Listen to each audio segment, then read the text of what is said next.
ngayong huling araw ng Love Correct, Month. hahabol. So nakahabol itong Love is in the air. Ika nga, ang tunay na pagmamahal ay hindi lamang po nasusukat sa magagandang sandali, kundi pati na rin sa mga pagsubok na magkasama niyong hinaharap at nalalampasan. At kaugnay nga niyan, tayo po ay magiging saksi sa isang kwento ng pagmamahalan at dedikasyon. Hindi lamang sa isa't isa, kundi pati na rin sa kanilang serbisyo para sa bayan.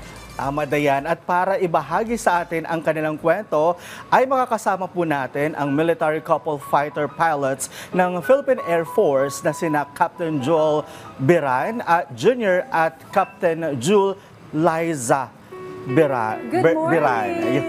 Good morning po. Ayan, si Mr. Ayan. and Mrs. Beran. Oo. Ayan, nakakatuwa naman mga fighter pilots. Talagang mga, at sinasaludo rin namin dahil sa inyong Correct. serbisyo sa bayan. Pero eto, let's focus this time, ngayong last day of the love month, sa inyong love story. Paano ba kayo nagkakilala?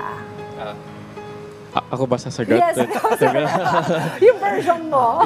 yung version ko na lang. So, we've been classmates po sa Philippine Military Academy noong 2011. Then we graduated in 2015.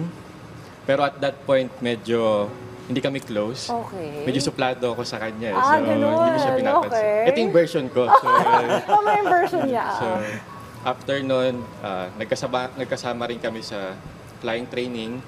So actually, doon kami nag-start na magkakilala talaga, even though we're classmates for 4 years. Oo. Ayan. So, paano nagsimula yung interest niyo sa And then isa't yung isa? version muna ni Oo, Jewel. si Baka may Captain madagdag Jewel, siya. oo.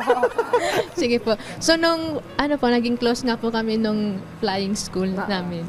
Tapos nalaman ko po na crush niya pala ako nung nasa PMA ko. Ayun.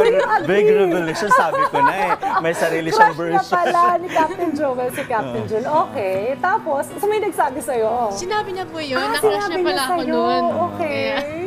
May sinabi pa. Tapos, paano nagsimula yung ligawan? Actually, medyo magaling po siya sa flying skills. Okay. Kaya nung nasa flying school po kami, siya po yung nagtuturo sa akin. Okay. Para-paraan yun. Okay. Tapos, Style. naging So, close. gaano mo katagal niligawan si Captain na Jewel?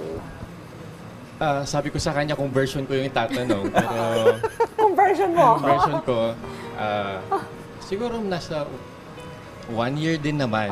Okay. Pero Akala alam ko sasabihin naman mo na siya. sasagutin niya ako eh. Pero Akala ko sabihin mo siya yung naligaw. actually, yung muntik ko nang sabihin. Pero sige, ako na lang. Okay, so... Pero curious lang ako din kasi sabi niya, crush niya ni Joel si Jewel.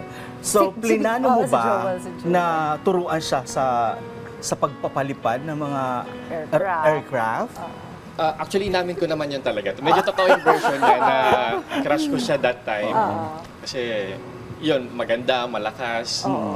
Tapos nakita ko lang na medyo kailangan niya ng tulong sa flight training. Oo. So, medyo nagkaroon ako ng opportunity na Diba?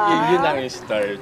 So, naging mas close kayo nung tinuturuan mo siya during that time. Alright, and now you are blessed with a 2-year-old na anak, si Eloida. Nakakatuwa naman. So, paano yung schedule nyo? Kasi hindi biro ang maging fighter pilot. Baka ma-deploy kayo anytime. So, paano nyo nababalansa yung trabaho ninyo and also yung responsibility nyo as a wife and a husband and of course as a parent?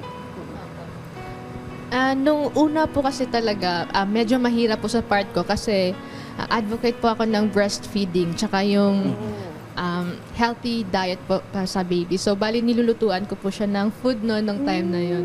So, kasi nga po, nasa work po ako. So, umuwi po ako ng pasaglit-saglit lang sa bahay. Kasi nasa quarters lang naman po kami, on base lang.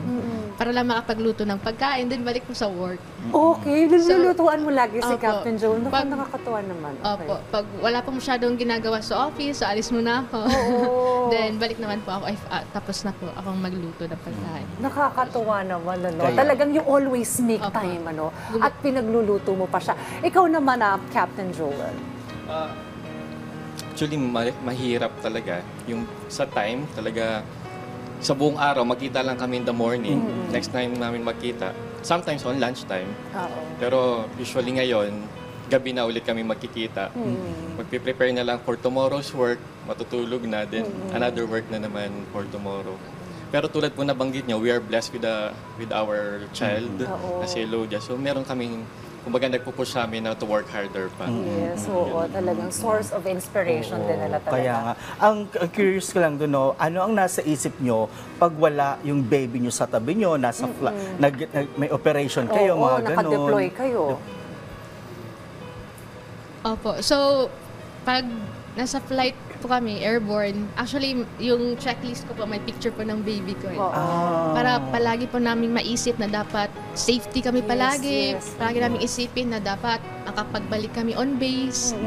Kasi mayroong naghihintay po sa amin. Yes, oo, tama naman yun, ano. At saka, syempre, bit-bit natin lagi ang dasal, ano, Correct. every time we are on, naka-duty tayo. Pero I wanna know anong message nyo sa isa't isa. Syempre, ngayong love month, we wanna know ano yung gusto nyo sabihin. Ayan. Ikaw muna, Captain Joel, to Captain Joel. Ngayong love month, actually birth month ko din naman. okay. So, Happy this is birthday. very, basta message ko lang is, let's continue to work hard. We know that we are doing this for each other and for our family. So, we are blessed. We know that we are already very thankful sa blessings ni Lord. So, we just continue to love each other, treasure the time na magkasama tayo kasi it's not usual na lagi kaming nasa isang unit. So, we should take this opportunity to maximize. Yun lang naman. Nice. Si Captain na Jewel naman.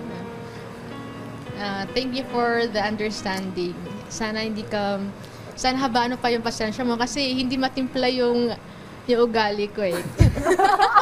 So yung pasensya at yung pag-uunawa mo, sana hindi magbabago.